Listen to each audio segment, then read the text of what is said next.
SCP-469 Object Class Keter. SCP-469 appears to be a gargantuan mound of large avian wings with white, glossy feathers curled into a massive ball measuring 8.84 meters, 29 feet in diameter and weighing several tons. Each wing varies in size and span, ranging from a few centimeters to several meters, with the largest estimated to be at least 53 meters or 173.8 feet in length and branch off one another in seemingly random, fractal-like arrays. X-rays have revealed the wings to possess long chains of small vertebrae-like bones, as opposed to the few long bones in a typical avian wing, allowing each wing to have exceptional flexibility akin to a snake. These chains of bones can also lock together to form a more rigid structure to aid in flight or defense. At the center of the mass is a large humanoid creature, approximately 6 meters, 19.6 feet in height, curled up into a fetal position, to which all the wings are attached at its spine. Further details regarding this humanoid are unknown, as the density of both wings and its body make it difficult to study remotely. SCP-469 appears to feed exclusively on sound waves, using the energy gained from sound to grow newer and bigger wings and feathers, as well as repairing damaged ones. The louder the sound and/or the higher the frequency, the faster SCP-469 grows. Though it can be sustained by any sound, it seems to have a preference for rhythmic musical noises, especially those produced by bells. SCP-469 itself, however, seems to make no noise whatsoever due to the sound-absorbing structure of its plumage. Any animal or human that touches or gets too close to the surface of the creature will be quickly enveloped by the outstretching wings and drawn inside. Despite the feather's soft appearance, each barb has a sharp point that quickly pierces through clothing and into bare flesh, releasing a potent mix of stimulants that immediately activates the pain receptors in the victim's body, with additional stimulants keeping the victim from passing out too quickly. This is done to make the victim scream loudly, thus feeding SCP-469 even more until the victim either passes out or dies of blood loss and/or suffocation from being buried beneath newly grown wings. SCP-469 is responsible for the loss of 4 personnel this way.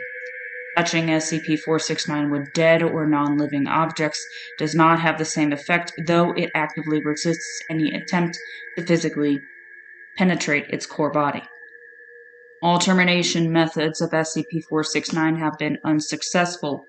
Flamethrowers were initially used, but the noise from the discharging propellant, as well as the crackling flames, gave SCP-469 the energy to grow faster than it could be destroyed. Cutting and slicing instruments, due to their close range, resulted in failure and the loss of 2 agents. Acid immersion is being suggested. Incident Log 469-01. On 2013, during an attempt to gather feather samples from SCP-469, researcher Waters' phone emitted the sound of a ringing bell. This resulted in SCP-469 to immediately awaken, unfurling its numerous wings, and standing to its full height, with many smaller wings completely enveloping its humanoid body in a manner similar to full plate armor. The entity then proceeded to escape from its cell by tearing open the ceiling and crawling up into the upper floor, repeating this action until it gained access to the roof outside. Security fired upon SCP-469 as it tunneled its way up through the facility Those small arms fire proved unsuccessful in slowing the entity down, though it did result in large amounts of feathers to be shed, injuring several personnel who unwittingly touched them.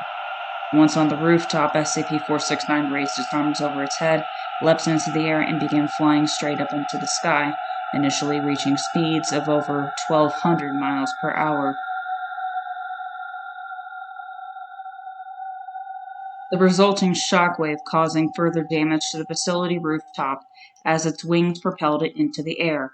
With each flap of its wings, SCP-469 ascended higher and faster, but also shed more and more feathers with each burst of speed. Observations revealed that at the third flap, SCP-469's ascension began to rapidly slow down due to the loss of its feathers. At the fifth flap, SCP-469 had lost approximately 50% of its feathers and proceeded to plummet back down to the ground, appearing to be desperately clawing up at the sky above while flapping its wings faster, until finally crash landing in a nearby forest, approximately 1.2 kilometers from where it started. SCP-469 was recovered without resistance and placed in a temporary holding cell until its original containment chamber could be repaired and reinforced. During this time, as well as approximately 5 months after being recontained, SCP-469 returned to its previous fetal position and showed no signs of aggression or sudden movements, though researchers have claimed to have heard what sounded like muffled weeping coming from SCP-469. Special Containment Procedures. Subject is to be kept in an airtight, soundproof containment chamber, 15 by 24 meters by 15.24 meters by 15.24 meters, or 50 feet by 50 feet by 50 feet, until a viable termination method is available. All personnel who enter SCP-469's chamber, Class D only, must wear standard soundproofing anti-resonance SPAR suits at all times while inside the chamber, and communicate only through written notes, hand gestures, or text messaging. Absolutely no one is to touch or even approach the subject with anything other than probing instruments. All equipment taken into SCP-469's containment chamber must make as little noise as possible or none at all. Cell phones are permitted for communication between personnel as long as they are muted.